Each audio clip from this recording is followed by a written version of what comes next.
Hey guys, how's it going? So today, this is what we're going to be making daily renders on Pinterest. So if you don't already have it, activate Ant Landscape on the add-ons, and then go to Mesh Landscape. Next, we want to go to Large Terrain, and this is going to give us a large flat terrain. Scale it up a little bit, and then what we're going to want to do is cover some camera area. So use G and S for your keybinds, and then we're going to want to click Tab and O. That makes it able to move some polygons around, and it makes it look better and more blended together.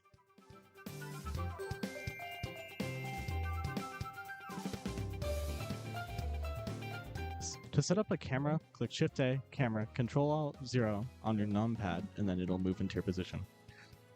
So this is our reference, so let's start recreating it. We're going to need a little river, so click O again, or just keep it on, and then we're going to want to scale and grab everything to make little puddles and little ridges, so we can show the little puddles and the reflection and the light so it looks better. So grab a plane and then scale it up with S.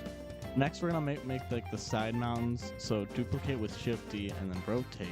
And this is where it's gonna interesting. Grab a Bezier curve and then position it so it's gonna look like it's in the position of the ridge.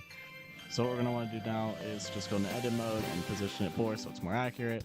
And go here in the modifiers curve and then select that said curve, and it's gonna look weird at first, but position it and work with it and it'll look better.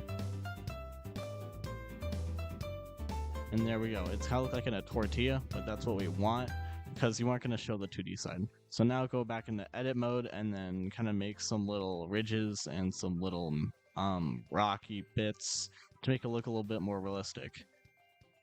It's not that hard, but it's just little details like that make it look better. So duplicate around and then just fill up the camera background and you'll be all set.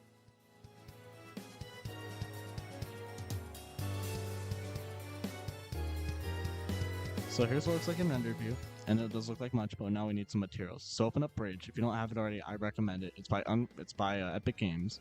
What you want to do is grab this grunge asset for the water, and then grab this rock cliff for the actual rocks.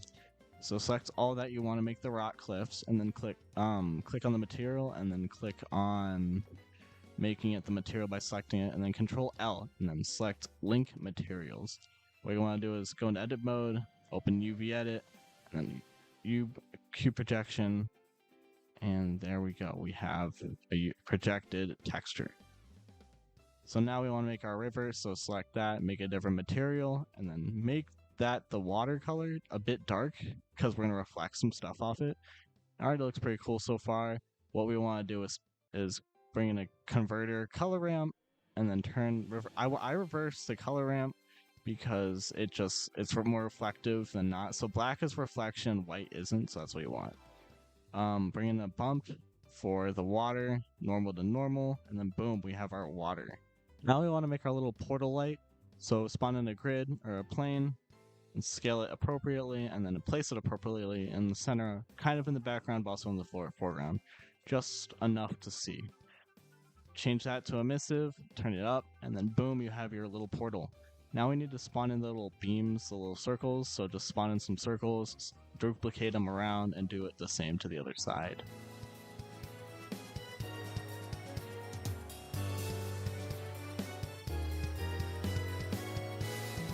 Alright, now that they're all duplicated and positioned, now we can set the materials up. Select all the spheres, and then link them together, spawn in a material, change it to emissive, and then change the color as you want.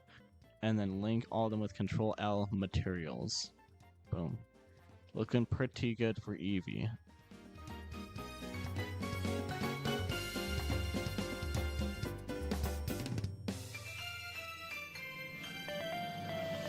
Alright, so next what we want to do is put in some displacement. That's pretty easy. Spawn in a vector and then displacement node. Use the displacement texture that was in the folder with the bridge asset, and then just displacement to displacement, and then you're done. Just make sure you switch the format to experimental motion blur, as I did, and then subdivision. Subdivision is very important, and then turn on adaptive subdivision. The last thing you're going to want to do is go into material settings and then just set it to displacement and bump. So, and then that activates it. It's way too much, so turn down the scale a bit.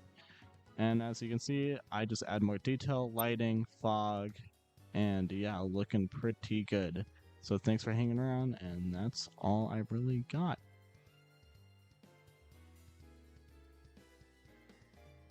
So yeah, here's the final result in rendered view with no compositing. I think it looks pretty good. I hope you guys get better, or even the same.